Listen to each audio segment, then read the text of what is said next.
Hola queridos amigos de Contexto. Amigos, hoy hemos invitado al ingeniero Wilton Curi, con quien conversaremos sobre los primeros aborígenes de la isla de Santo Domingo y en especial vamos a referirnos a los indígenas que habitaron la parte norte o Cibao. Según los cronistas, la española se dividía en 5 grandes cacicazgos: Maguana, dirigido por el cacique Caunabo en el centro sur; Jaragua por Boechío, que es Haití en el sur, Higüey por Callacoa; Magua por Guarionex en la parte de Samaná y Nagua; Marién por Guacanagarix en Haití norte. Y estos a la vez tenían unos subjefes, vamos a decir, que eran los nitaínos, eran llamados nitaínos. Según Fray Ramón Pané, que fue uno de los cronistas españoles que más escribió a la llegada de los españoles, la isla de Santo Domingo, en nuestra isla había más de 3 grupos indígenas que hablaban diferentes idiomas. Pues él también llegó a hablar perfectamente la lengua taína. Fray Ramón Pané llegó en el segundo viaje de Colón y se dice que él estaba con el rey Fernando de Aragón cuando llegó Colón de su primer viaje, y mientras le contaba las maravillas que había encontrado en esta tierra, pues él escuchaba y le pidió al rey Fernando que él quería venir aquí a la isla para comprobar pues si esto que estaba diciendo Colón era cierto y experimentar en carne propia pues todas estas maravillas que decía el almirante, que era muy florido, ¿verdad? Y que decía que había miles y miles de personas que había descubierto y que estas eran las mejores tierras, una extensión enorme, y todo esto él quiso comprobarlo. Fray Ramón Pané pasó más de 2 años en nuestra isla y en esa época me comentaba el arquitecto Cristian Martínez que según sus investigaciones que ha hecho extensamente desde los archivos del Vaticano hasta los archivos general de Sevilla, que él escribía sobre las hojas con elementos punzantes porque no había suficiente papel en aquella época y que después esto quizás fue pasado a manuscritos. Bueno, pero vamos a darle la bienvenida al ingeniero Wilton Curi.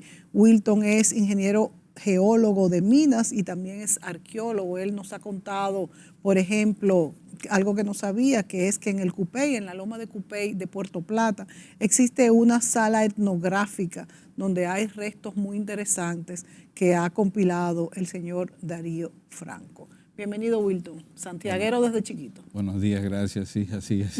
Y aguilucho. Y aguilucho, eso no puede fallar, eso no puede fallar.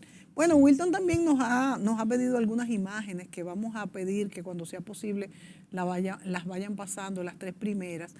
Wilton, ¿en qué se han basado tus estudios arqueológicos, la clasificación y cuáles fueron los grupos que se establecieron en la parte Cibao y qué vestigios tenemos de ellos allí?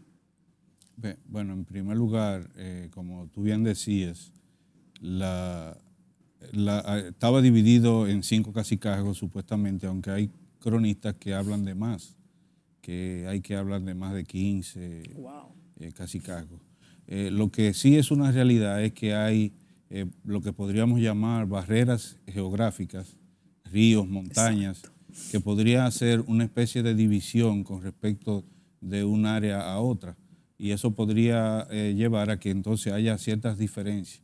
Pero una manera de ubicar, ¿verdad? Poner en ese caso un cacique que es el más fuerte de la zona, y así era más fácil de llevar la parte geopolítica de los colonizadores. Pero realmente existía la parte de caciques individuales también que tenían sus propias características. Una cosa importante es, por ejemplo, en el área que yo me he dedicado al estudio, tengo más de 50 años, es en el área del noroeste, específicamente la costa de Montecristi, sí, la costa norte. Sí. ¿Por qué? Porque hemos descubierto restos de enormes asentamientos. O sea, estamos hablando de cientos y cientos de casas en una sola área. Wow. Desgraciadamente, los pueblos se establecían encima de esos asentamientos. Y se hace muy difícil obtener resultados definitivos, pues también donde no están las casas están los sitios de labranza. Y eso es muy, muy, muy difícil. Lo que nosotros estamos haciendo es, cuando van, por ejemplo, en las épocas de siembra, que aran los terrenos, entonces vamos recuperando algunos objetos que podemos encontrar. O sea que en las épocas de labranza actualmente se han recuperado elementos. Se recuperan. Entonces quiere decir que no están tan profundos. No.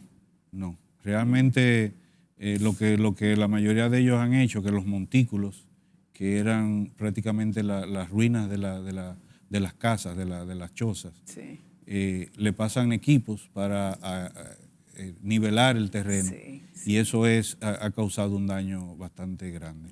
Pero esperamos, porque hemos logrado restaurar algunas de las piezas ahí y con un valor bastante grande. Importante. Sí. Wilton, estas investigaciones que ustedes han hecho, donde tú afirmas que había cientos de casas en el área de Montecristi, ubícanos primero el área, pero ustedes han buscado algún soporte teórico, es que los españoles o los mismos aborígenes hayan dejado marcado de alguna manera.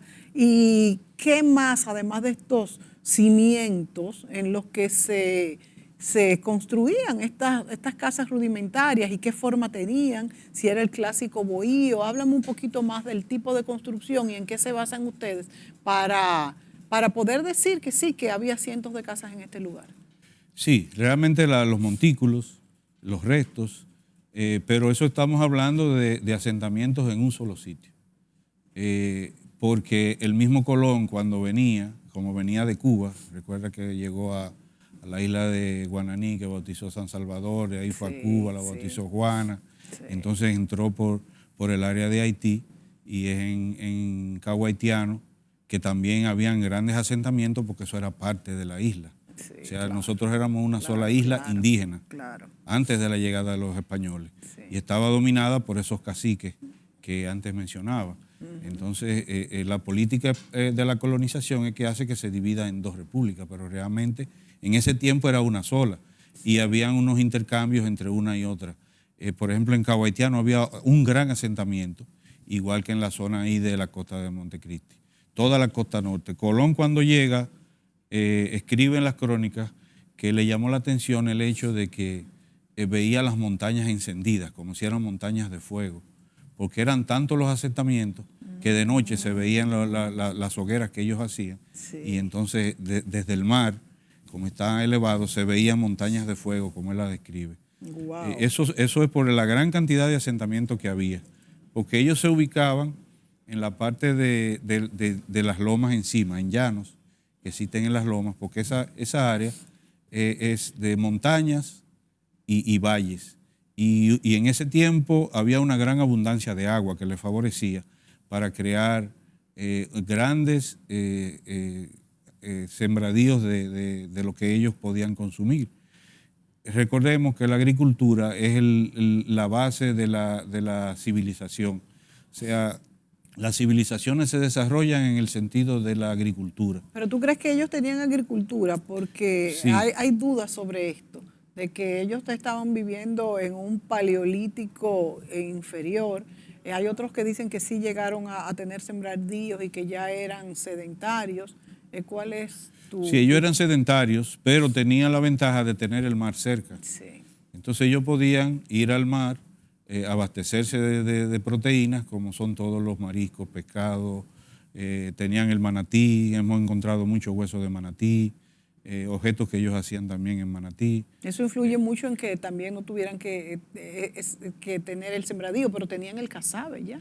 Sí, o sea, pero sí sembraban tenían... también el maíz, sembraban el maní, sembraban la yuca, que era la base también de la alimentación, porque el casabe es más duradero. Sí, no, de hecho fue uno de los grandes descubrimientos para los españoles, para los barcos, para esos grandes travesías. Pues no se le podría, como las tortas estas, que eran como galletas, que llegaban ya llenas de gusanos incluso. Una de las cosas importantes es que en esa zona todavía quedan muchas tradiciones de esa época de los indígenas. Por ejemplo, el hecho de ellos sembrar, pero todavía van al mar también, o sea, en los tiempos libres van al mar, el tipo de sembradío que hacen, sobre todo una zona de tabaco, Sí. que viene de esos tiempos y prácticamente tienen las mismas características. Ahí yo traje una de las fotos donde hay un rancho. Mírala aquí la tenemos Ese sí. es el valle. Ese es el valle. Ajá. Sí. Entonces, hay una que es donde está el rancho con los tabacos, que ese rancho está hecho sin ningún tipo de acero, nada de clavo, nada de O sea que bisagra, existían en aquella que todavía época. se hace con el de amarrarlo Sí, con, todavía existe Todavía esa existe. parte. Entonces volvamos un poquito atrás para ir entendiendo. Ustedes han trabajado en ese asentamiento que estuvo en Montecristi, donde afirman haber descubierto cimientos realmente bastante superficiales, porque aunque tú muy bien has dicho que otras civilizaciones posteriores se asentaron sobre estos terrenos, pero también arando se han encontrado restos. ¿Estos han sido estudiados también por carbono 14? No, es una de las desventajas que tenemos, que no ha habido ningún tipo de ayuda, pero esperamos que en un futuro se haga una ley como la tiene en Egipto, como la tiene México, donde se permite que vengan expertos de otros sitios a investigar y que nos arrojen realmente datos sobre cómo era la civilización. Porque ahora mismo no existe ninguna legislación sobre eso. No hay. ¿Cómo es la legislación en esos otros lugares? O sea, ¿qué le permite a esos extranjeros, profesionales y expertos poder aventurarse y no sé, acuerdos con universidades? ¿Cómo es el intríngulis de esto? Bueno, ahora hace un tiempo vino aquí unos estudiantes de la Universidad de Leiden, sí, de Holanda, sí. que ellos hicieron unos estudios ahí en la loma de Guayacanes, en Guayacanes, en la provincia de Mao. Hicieron muy buenos descubrimientos, muy parecidos, o sea, arrojaron resultados parecidos a los que nosotros tenemos. Y eso ayudó a que se conociera un poco más sobre lo que era la civilización. Porque la ley lo que dice es que el Museo del Hombre es el encargado de todo lo que tiene que ver con la parte. O sea, que tiene que ser a través del Museo del Hombre. Esa es la limitación, vamos a decir. Fue hace tiempo, no es ahora, no estamos hablando ahora, pero según me dijo la directora Corinne Hoffman, que le dio mucho trabajo, o sea, ellos establecerse y lograr hacer los permisos para ellos poder hacer las investigaciones. Realmente, uno de los que trabajó en el doctorado, el arqueólogo Jorge Ulloa Jón, que era también del Museo del Hombre, Jorge hablaba de que esa parte por ahí es como la Roma del Caribe, porque es que hay tantos asentamientos y tantas cosas por averiguar que no daría tiempo a 2 o 3 generaciones de andarla todas enteras. ¿Tú atribuyes, Wilton, que haya, o no sé, primero te tengo que preguntar si tú crees que realmente hubo más asentamientos en esa parte norte de la isla?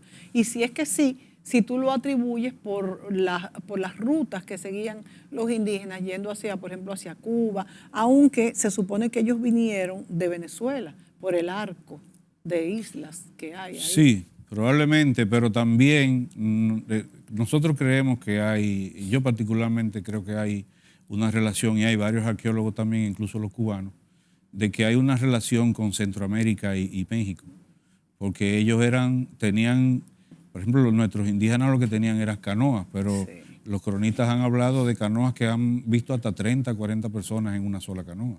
O sea, que son canoas inmensas. Que podían navegar familiarmente. Pero entonces no eran canoas hechas de una sola pieza de madera, ¿verdad? De un tronco. De una sola pieza, pero eran entonces árboles enormes. Muy centenarios. Sí, debemos recordar que nosotros en ese tiempo éramos selva, son una selva tropical, y por eso es que mucha agua, unos valles con terrenos extremadamente fértiles, que todavía lo hay.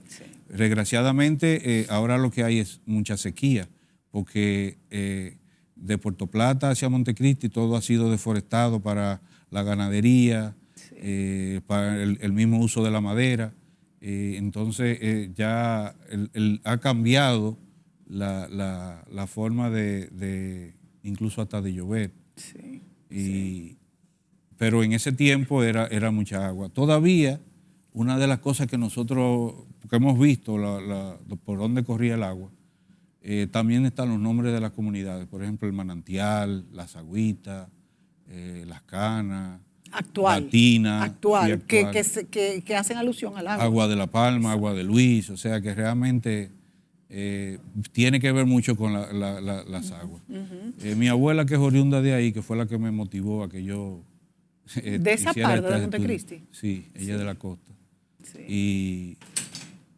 Y mi abuela decía que en la zona donde están, se llama Sabana Cruz, había una fuente de agua que salía, donde ellos iban a buscar agua para beber. O sea, un manantial. Un manantial. Sí. Pero estamos hablando ya de hace más de 100 años. Sí, sí. Pero todavía los terrenos son muy fértiles. Cuando hay agua, ahí se dan buenos frutos. Y eso favoreció el hecho de tener el mar y tener, además, en la zona de Buen Hombre hay una zona volcánica. Sí. Es una Pero zona Buen Hombre es por volcánica. ahí. Sí. Ah, sí, Buen Hombre pensaba que era más. Queda debajo. Pensaba que era más al este. Sí, más al oeste. Más al oeste. Sí, porque estamos hablando de la Isabela hasta Montecristi. De la Isabel hasta Montecristi, sí, pero Buen Hombre entonces ¿dónde está? ¿Más cerca de Montecristi o más cerca de más Montecristi? o menos en medio de la provincia, en la parte norte. Sí, sí. Y ahí hay una zona volcánica donde hemos encontrado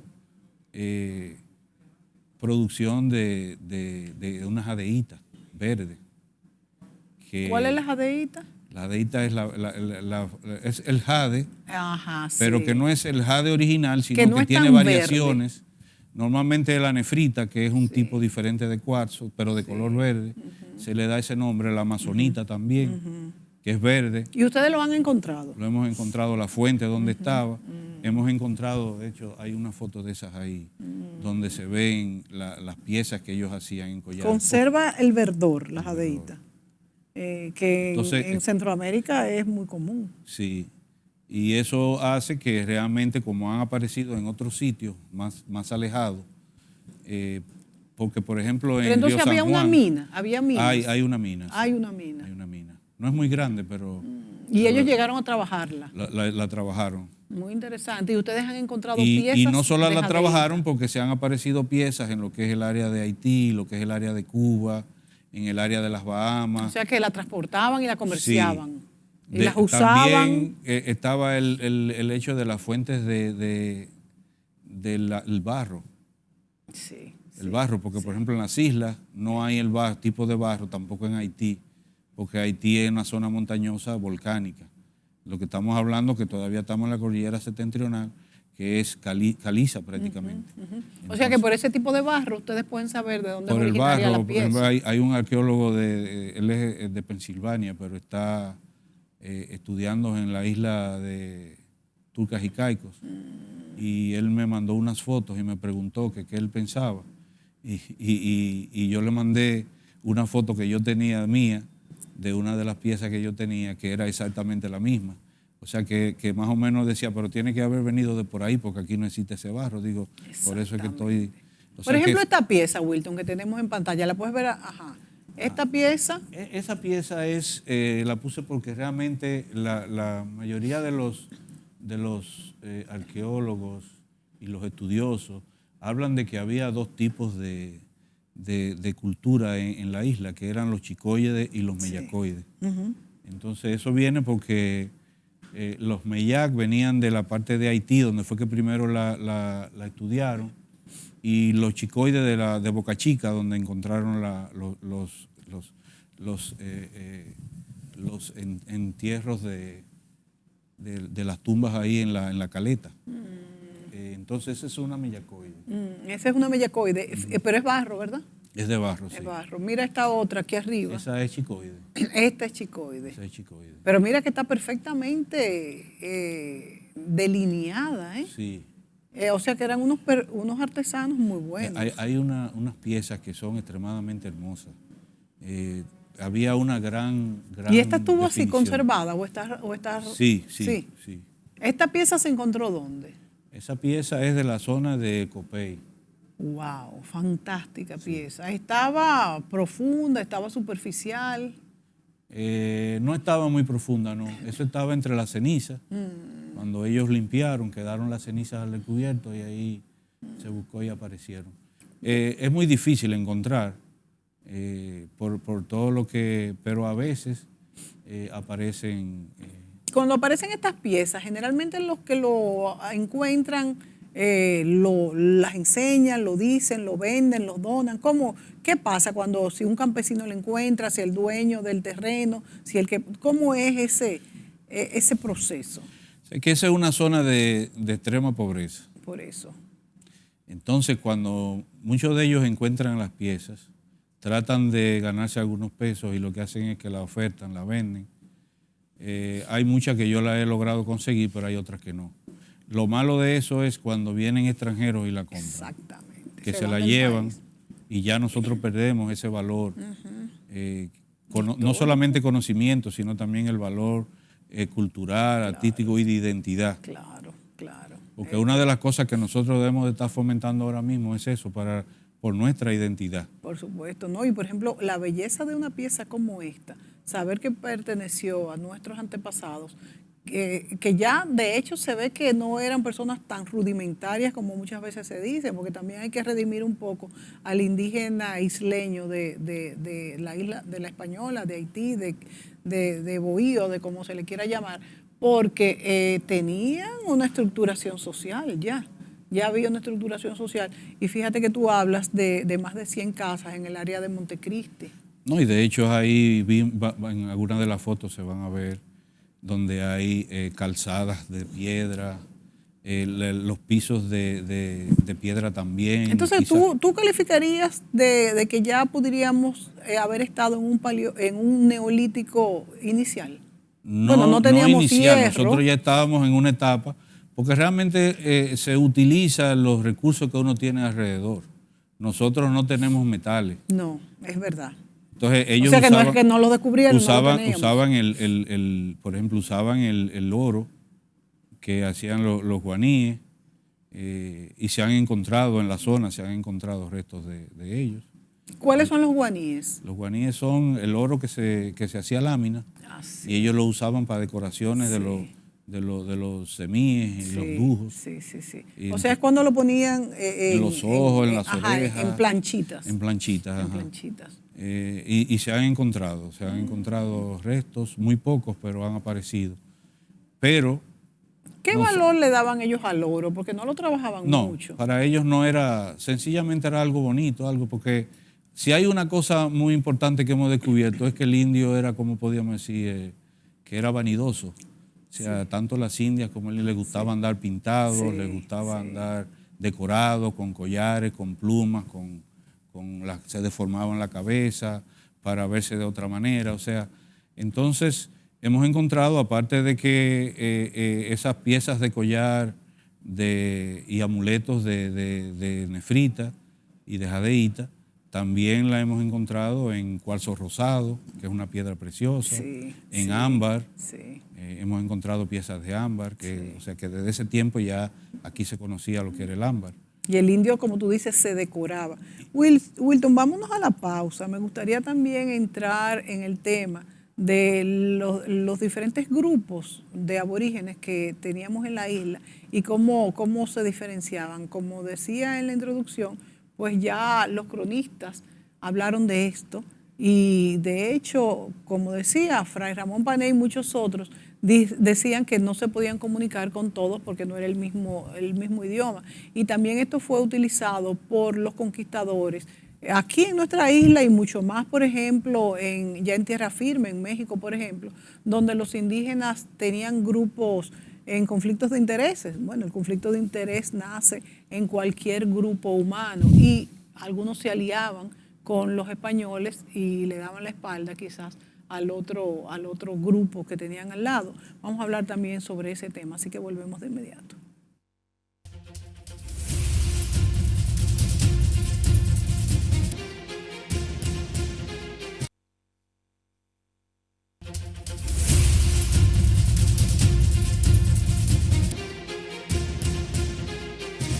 Amigos, hoy nos acompaña Wilton Curi, ingeniero, geólogo, santiaguero y arqueólogo interesado en lo que es la identidad dominicana y cómo esa raza indígena, aborigen, taína, estas personas que habitaban la isla antes de la llegada de los españoles, bueno, pues lo llevamos todavía como sello de nuestra identidad, así como toda esa mezcla que tenemos en nuestro background, en nuestra raza, bueno, que nos enorgullece muchísimo esta mezcla que somos los dominicanos. Wilton, hablábamos también en el segmento pasado sobre esas canoas que tú señalas que se dice que hay muchas que fueron inmensas y que tomaban familias completas. Y yo hago referencia porque tengo amigos que me dicen, bueno, que son incluso pescadores y eso, y que me dicen que ellos les extraña mucho cómo en esas canoas que no tienen quillas, son redondas y se pueden voltear, ¿verdad? Llegaron de isla en isla, porque es muy picado el mar Caribe, eso es cierto, y mucho más cuando nos vamos por abajo y demás. Y si nos vamos también, por ejemplo, a la época del descubrimiento, ya con naves mucho mayores, vemos que, por ejemplo, la Niña y la Pinta eran carabelas y sí tenían quilla, sin embargo, la Santa María era redonda, no tenía quilla, que de hecho fue la que naufragó. ¿Qué opinas tú sobre la navegación taína o aborigen? Porque no es fácil el mar Caribe. No, pero es una de las cosas que hace que veamos al indígena de manera diferente, es el hecho de que conocían bastante lo que es la astronomía. Sí. Ellos sabían realmente, incluso las siembras se hacían en base a los cambios de los solsticios, el solsticio de primavera, de verano, de invierno, de otoño. Sobre todo todavía se usa el hecho de que el tabaco se siembra en septiembre, cuando ya viene el solsticio de otoño. Sí, sí. Eso viene de la época de los indígenas. Y esa navegación tenía mucho que ver con la ubicación de los astros y con los solsticios. Ya ellos sabían cuándo el mar estaba más tranquilo, cuándo el mar no estaba. De hecho, yo conozco pescadores de la zona que a veces uno ve el cielo y dice, mira, yo quiero dar una vuelta, y dicen que no, que yo no sé. ¿Pero por qué? Si el cielo está bien. Dice, no, tú vas a ver, ahorita se va a poner. Sí. De verdad. Increíble, ¿verdad? O sea, ellos saben cómo realmente, y eso era un conocimiento que ellos tenían de la experiencia, me imagino, del tiempo, porque estamos hablando ahora con los descubrimientos que se han hecho en la zona del este, de Samaná, de 5.300 sí. años. O sea, estamos hablando de miles de años. De miles y miles de años de conocimiento y de travesías de un sitio a otro. Y de muertos, ¿verdad? O sea, se paga, la experiencia también, es cara. También, eso es verdad. Sí. Y el hecho de tener la producción alimenticia tan grande, por ejemplo, que era el intercambio para las otras islas de ahí. Entonces, sí. El mismo color. Era el maíz, la yuca. ¿Cuál? Maíz, yuca, maní. Maní también. Batata. Ah, bueno, ¿verdad? La batata y había una serie de lo que llaman los víveres que eran naturales, o sea, las yautías, ese tipo de cosas. Yo creo que había un tipo de guineo especial, no el plátano vino de África. Sí, lo trajeron. Pero creo que había un tipo de guineo, porque nosotros tenemos en la montaña, en la sierra, unas especies de guineo que son muy finitos y muy pequeños, que no crecen mucho. Sí. Pero tendría que hacer más averiguaciones para ver si realmente fueron de aquí o fueron traídos y llevados a esa zona. Sí. Pero eso hacía, además de los objetos, por ejemplo, o sea que ya había comercio entre las islas. Era mucho la producción de sílex. O sea, ellos tenían cuchillos de sílex que usaban, ¿no? Sí. Quizás para poder sacar el filete del pescado. ¿Y tú crees que eso se comerciaba? Tenían conocimiento de ballena también, que eso, en esa zona. Sí. Hemos encontrado figuritas de ballena. ¿Ah, sí? Sí, que probablemente sean juguetes de niños o algo, pero se ve que eran unas ballenas y en sitios diferentes. O sea que ya ellos tenían el conocimiento de la ballena. De hecho, el arte rupestre, que lo hicieron muchos nuestros indígenas, dicen que podría tener alguna connotación mágico-religiosa, que quizás también las ballenitas también, o sí, llamar a la suerte y demás. Sí, como eran por tiempo, venían un tiempo, se iban, y ellos, eso les llamaba la atención. Y siempre aparecen ballenas varadas que se mueren en la orilla. Y eso sirve, sí. Imagínense, es un animal muy grande. Muy grande. Y se puede comer mucho tiempo de ahí. Sí, se reúnen todas las comunidades, van allá a ver y se llevan todo. Y volviendo un poco a la parte de la destreza de los indígenas en la navegación, está documentado que en el tercer viaje de Colón, cuando Colón se encontraba navegando por el norte de la isla, en el norte de la isla, unos españoles vinieron a pedir ayuda a la isla de Santo Domingo y se tardaron muchísimo porque no tenían la destreza de llegar. Y cuando los indígenas fueron a buscar a Colón, fueron en el cuarto viaje de Colón, que sí. Colón ya estaba en desgracia con la corona. Exacto, que no lo dejaron pisar él la lo isla. dejaron en Jamaica. Sí, exacto, en Jamaica. Y él duró un año. Entonces su asistente, Méndez, Diego Méndez creo que se llama, vino con 4 indígenas en una canoa de ese tipo indígena, que la hicieron los indígenas. Y lograron cruzar. Según las crónicas, hubo uno que murió de insolación, pero los otros 3 sobrevivieron. Y eso demuestra realmente la destreza. Porque yo estaba hablando ahorita de que como hay en toda el área, desde la Isabela hasta Cabo Haitiano prácticamente, la parte de la punta de Haití, y hay un gran abundancia de sílex. Y el sílex, hay una mina muy pequeña en Pedernales y otra mina que es la grande en Asua. En Asua. En Asua. La mayoría de las que hemos encontrado, según hemos investigado con otros geólogos, por la oxidación que presenta, ese tipo de oxidación solamente se da en Asua.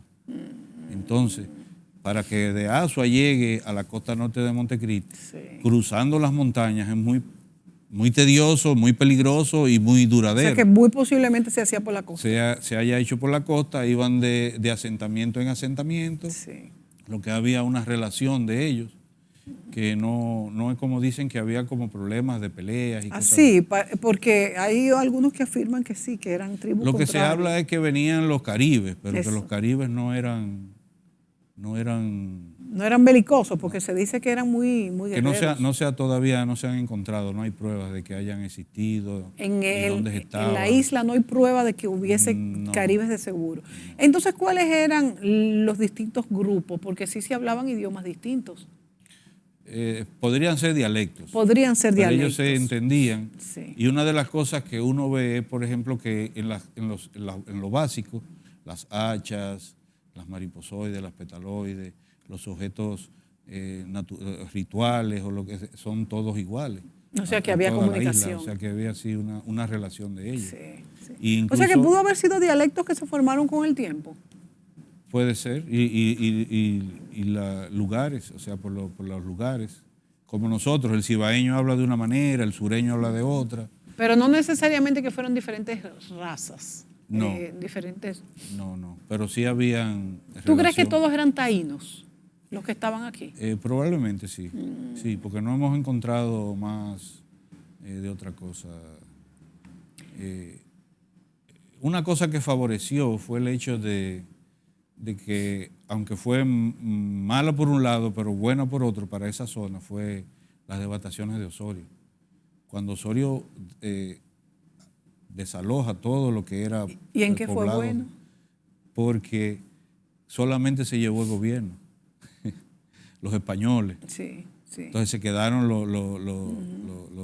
muchos indígenas, porque esa zona es una zona sumamente montañosa y muy difícil. O sea, para los indígenas, ¿tú crees que pudo haber sido beneficioso porque los dejaron tranquilos? Por eso en esa zona todavía se mantienen las tradiciones y todavía la gente tiene muchos rasgos sanguíneos de indígenas y es por eso. Pero también cuando lo dejaron solo, pues vinieron entonces los otros europeos a hacer intercambio con ellos.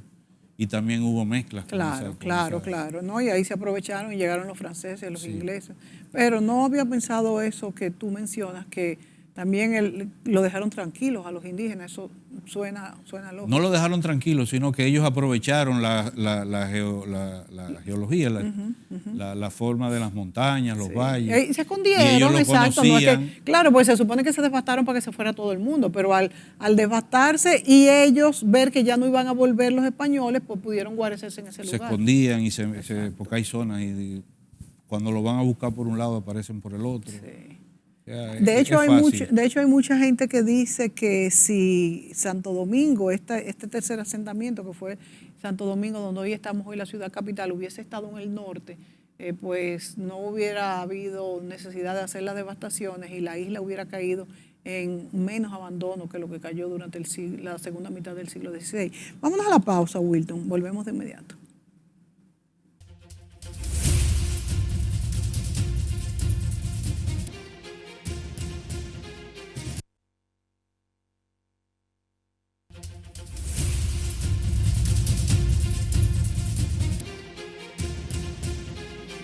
Wilton Curi nos acompaña en este programa y hablamos sobre los asentamientos indígenas en la isla de Santo Domingo.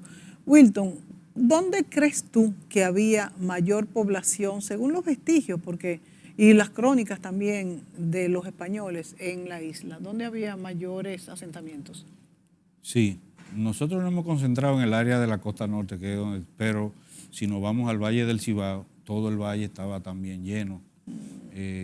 De hecho, cuando Colón en su segundo viaje, cuando sale de la Isabela y cruza por el Paso de los Hidalgos, va a todo lo que es la orilla del río Yaque y funda las fortalezas, la de la Esperanza, la de la Magdalena, que según lo que hemos visto es cerca de Baitoa, en lo que es la comunidad de López. Sí, sí. Que después ahí ha existido un ingenio toda la vida, ahí están las ruinas, sí. Y aparentemente ahí estaban. Más tarde se fundan la de Jánico, porque de Baitoa y de la Esperanza, como especie de triángulo, se va a la de Jánico.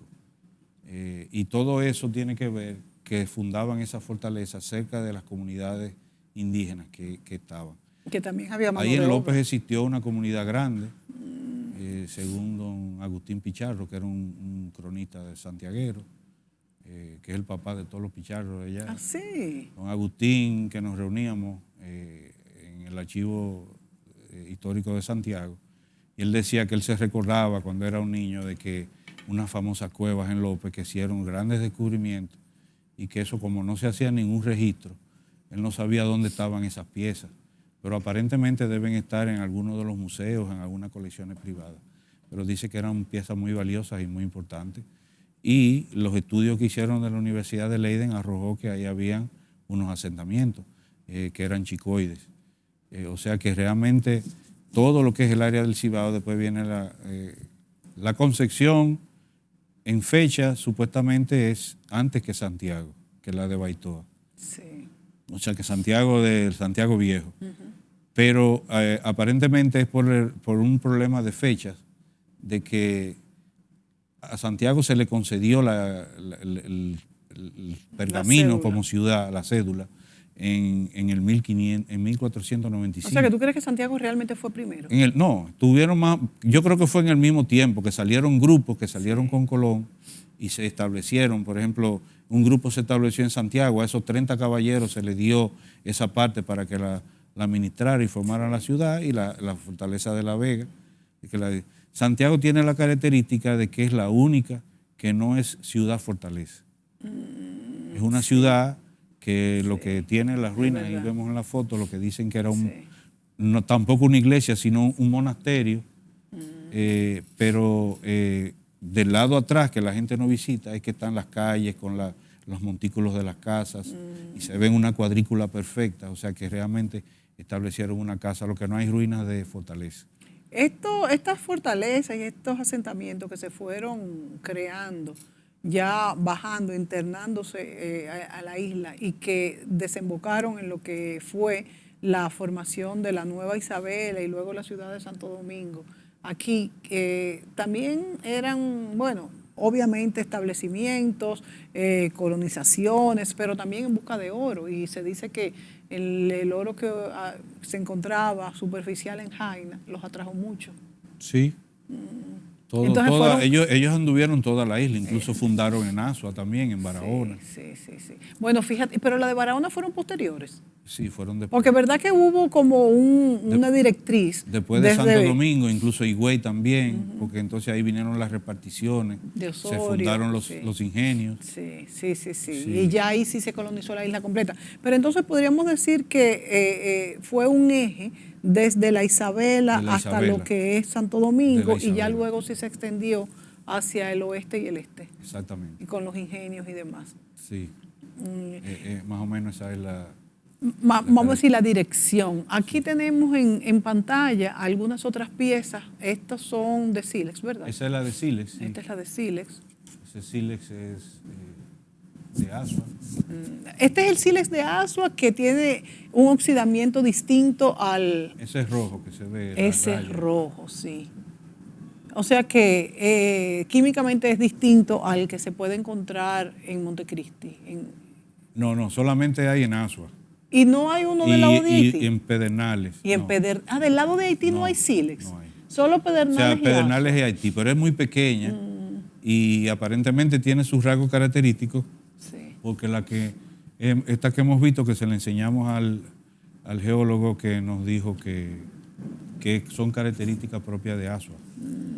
Vamos a seguir pasándolas para ver las otras piezas. Bueno, deja la anterior. Tenemos aquí la Isabela. La anterior es la Isabela. Esta es la Isabela, que fíjense que tiene... En la casa de Colón. Esa fue donde Colón desembarcó, donde estuvo, ¿verdad? Donde fundó, ahí estaba su casa, ahí donde está, le pusieron esa pérgola para poder... Sí. Y fíjense que tiene un gran arrecife. Sí, está en el borde prácticamente, donde se ven las piedras caídas ahí. Sí. No se han hecho suficientes estudios, me han informado algunas personas, para que esto sea declarado Patrimonio de la Humanidad. Le faltan estudios arqueológicos, no sé si se está trabajando en esto, porque este debe ser un sitio protegido por el mundo, no solamente por nosotros. El primer asentamiento español en América. Hay una fundación que se encarga y ha hecho los estudios y todo, pero no han logrado, no han tenido el apoyo que... Es que esto cuesta mucho dinero. Sí. Vamos a seguir pasando para ver las figuras que veíamos en la próxima, para ver qué son, Wilton. Si por favor no las pasan. Estas son amuletos. Fíjense que tienen unos orificios. Tienen unos orificios para los colgantes. Es algo pequeñito, fíjense la talla que nos llama la atención, porque lo que tenían eran pues estos instrumentos que no eran metálicos, eran piedra. O sea, usaban la piedra, el agua y la arena.